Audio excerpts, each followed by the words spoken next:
By the way, let's take a moment here and go to the very, very ill, sick, and just heartbroken Glenn Beck, who is out of work today and has some thoughts on tonight as well, I hope.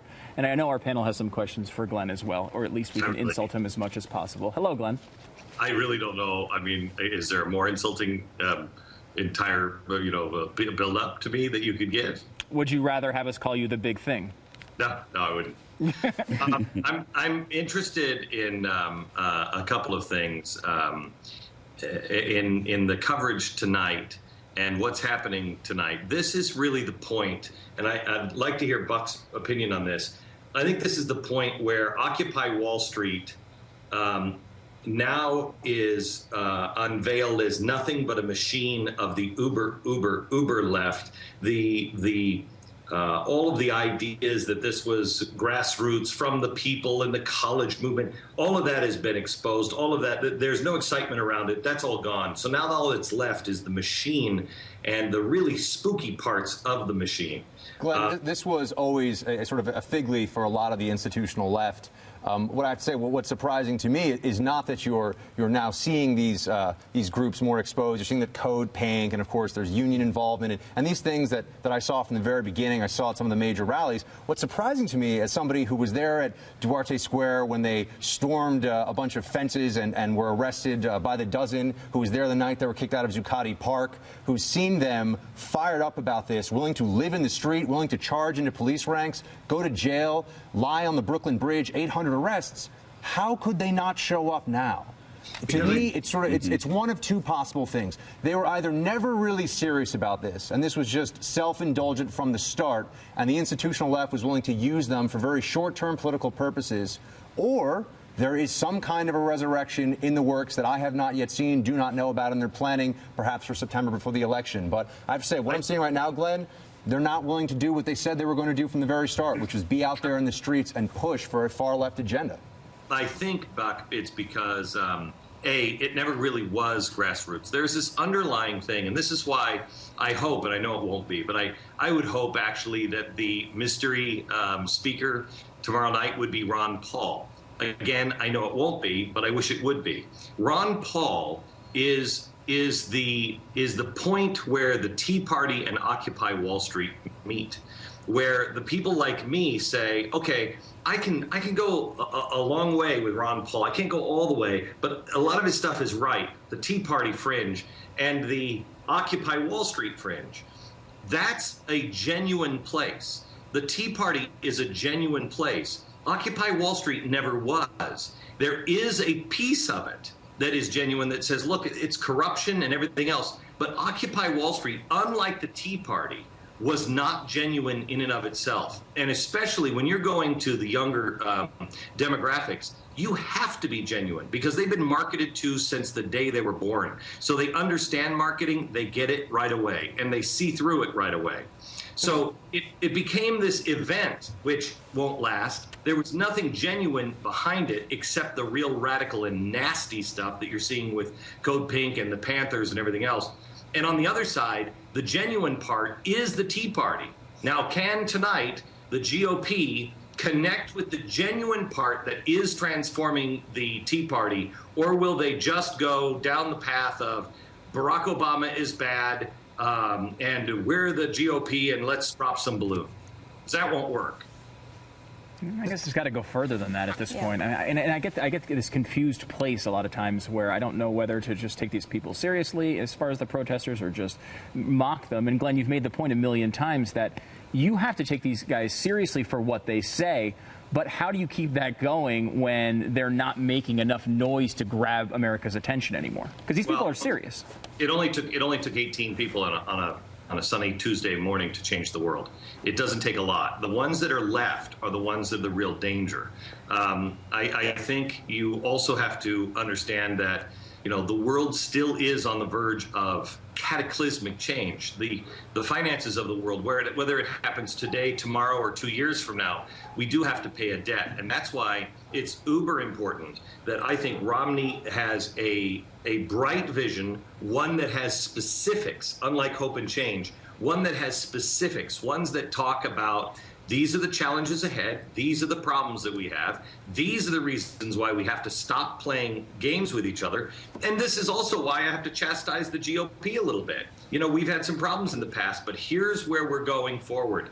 A vision that people can actually buy into. Now really is the time. And I have to tell you, I thought about it last night.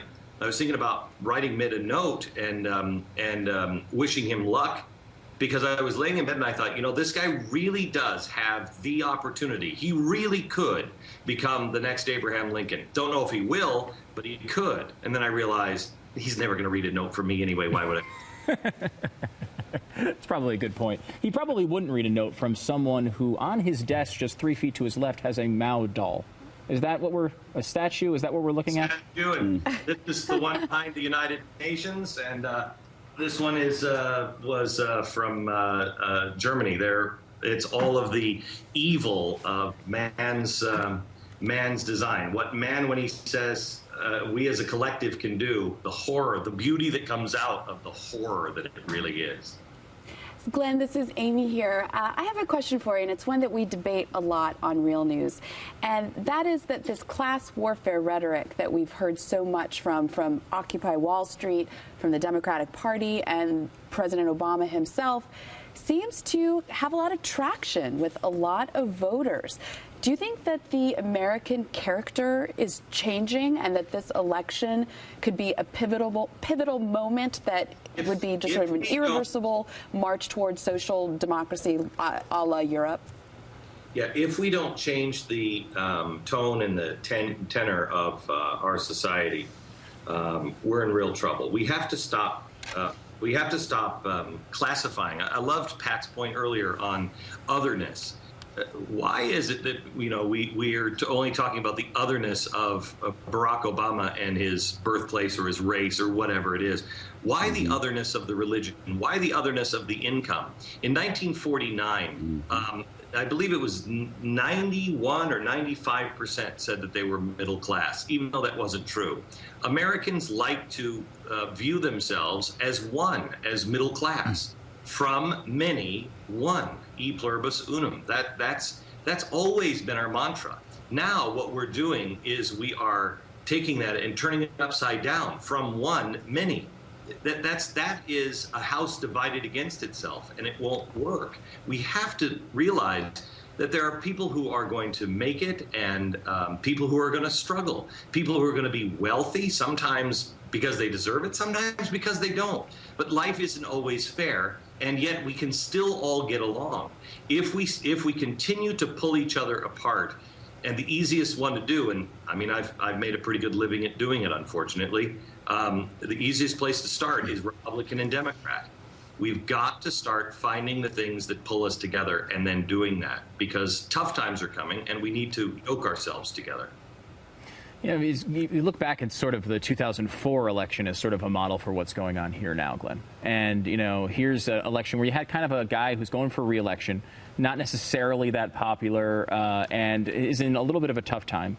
And I think the base of the Republicans at that point ignored all the stuff that we've talked about with Bush on the negative side, because they had that one sort of uniting principle of, okay, the war on terror is serious. We can't just hand it off to the guy who's testifying about how our troops are electrifying genitals. Like, that's not a good move for us at this point. So, you know, they go with Bush and he wins. He actually expands his win from 2000. In this election, Obama comes in a much bigger win than Bush had in 2000, but tries to now hold on to it. Does he have that one thing, and is that what he's trying to do with this class warfare argument? What is the one thing? I mean, is it the economy? That's not working. Is it that we are better off? That's not true. Is it that we're more united? Never more divided. Is it that we are more united on the ideals of America? No. Is it the war on terror? Look at it. Is it that the world loves us more? Look at that.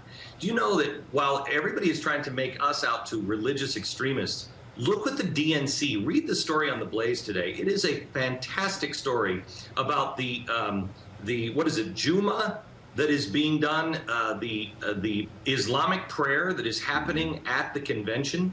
And one of the guys who is joining it is a real extremist, and one who in the 90s said, hey, look, we're all gonna get it gathered together, and we'll have the United States be part of the Islamic Caliphate. There is a real a religious extremist, but it is not the guy running for Mitt Romney. It is a part of the group that are unindicted co-conspirators. That is a legal term, that are involved with the DNC. That's something that needs to be discussed, because it's true. It's not a smear. It's not a fear. It's not Brian Williams saying, what are they doing in the basement? It's saying unindicted co-conspirator, wanting the caliphate, wanting to destroy the United States of America, in their own words, now participating in the political process and for the DNC. Wake up, America. Wake up. Real quick, Gleb, before we go, how are you feeling? You're going to show up to work tomorrow or what? Work tomorrow. I will tell you that I haven't decided which one of you gave me food poisoning. It was both. It was a combined effort, was it not? Yeah, we planned it a little of both. Yeah, it may have been strangers on the train where you both give me a little something. Can't trace it back to either of us individually. Glenn, thank you very much. Feel better, man. You bet. Thanks. All right.